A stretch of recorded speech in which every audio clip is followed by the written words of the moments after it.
What's up, everybody? Thanks very much for logging on to Keys to the Game. Mike Hogan and Sean Bowen here with you for the ride.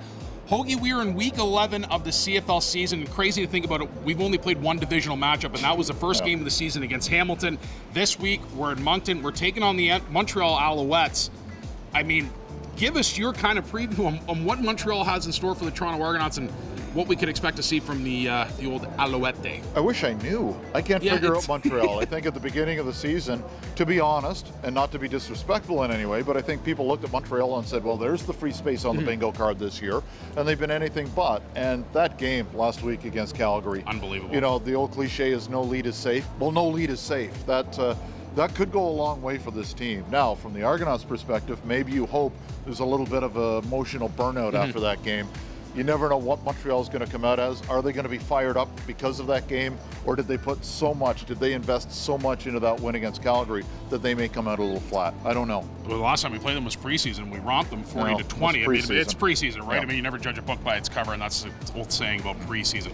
Let's go back to last week. Running back by committee, Chris Rainey, Brandon Burks, getting his first touchdown on a nice little screen pass. What did you see from the run game that you liked, and how do they take that and translate moving forward? I do like the explosiveness. You get the ball in either one of those hands, and those feet move as fast as the hands do. They can just fly. And the old Gale Sayers line in the NFL was, just give me 6 inches of daylight. And these guys are not the biggest backs in the world, and that's all they need. And boy, Rainey's tough. I mean, we've seen that time and time again with the block against Winnipeg on the game-winning touchdown.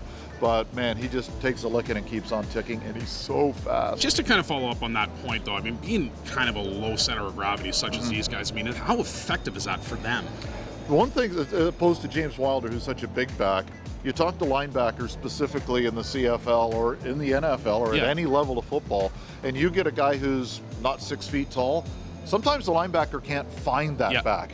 And by the time they see the back, he's right on him, and they don't have, A, time to react, and B, they don't have the speed to react to somebody that fast. So having a smaller back like that, and we've seen so many up here in the Canadian Football League over the years that don't have success down south because of the size and the different dimensions of the game, they come up here and they can dominate because all you need is a little bit of a crack, and then you've got that extra wide field and extra long field.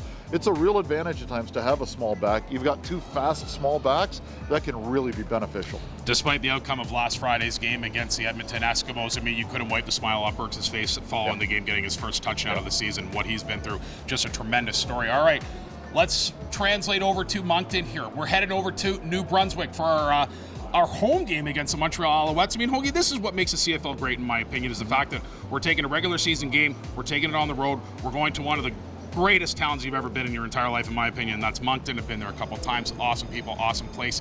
Just how special is it, just as a Canadian Football League, we're going to be representing 9 teams, now 10, and just about the CFL and how it's growing the game out east and beyond the 9 cities that we're already in? I think we've all wanted that 10th team to come, and we've all wanted to be in the Maritimes, and I assume it will be in Halifax, but we've been to Moncton before. We were there for Touchdown Atlantic in 2010 and were treated like kings.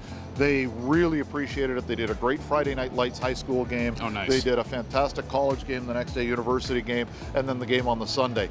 And I think anybody who remembers that game will remember Jeff Johnson's afternoon, where he scored a touchdown and then ran almost the length of the field to make a tackle at the end of the first half at the goal line on a turnover. It was a remarkable hustle play, and maybe to find JJ. So some good memories. The game didn't turn out the way Argo fans had hoped, but the experience of Moncton was a blast. Okay, so let's now get your final thought here on Keys to the Game. It's Mike Hogan's Key to the Game, key to a victory. Hoagie, what do you got for a win for the Argos this week?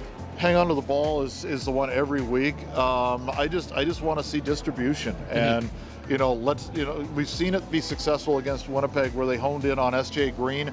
I prefer it where you get everybody involved. Let's get Darrell Walker involved a little bit more. Smith over the middle. There are some really good players on this team. Let's see if they can utilize them and spread it around a little bit more. That's what I'd like to see, more even ball distribution. Perfect. Well, let's hold nice shirt, by the way. Hey, where'd you get yours from? I got the memo. We must have gotten the same tailor. All right, guys, well, that does it for us here on Keys to the Game. Thanks very much for joining us. Be sure to lock it on Argonauts.ca for up-to-the-date information and news coming from Moncton this week as we take on the Alouettes in Moncton, New Brunswick. On behalf of Mike Hogan, I'm Sean Bowen. Thanks very much for joining us, and we will see you guys later on in the week.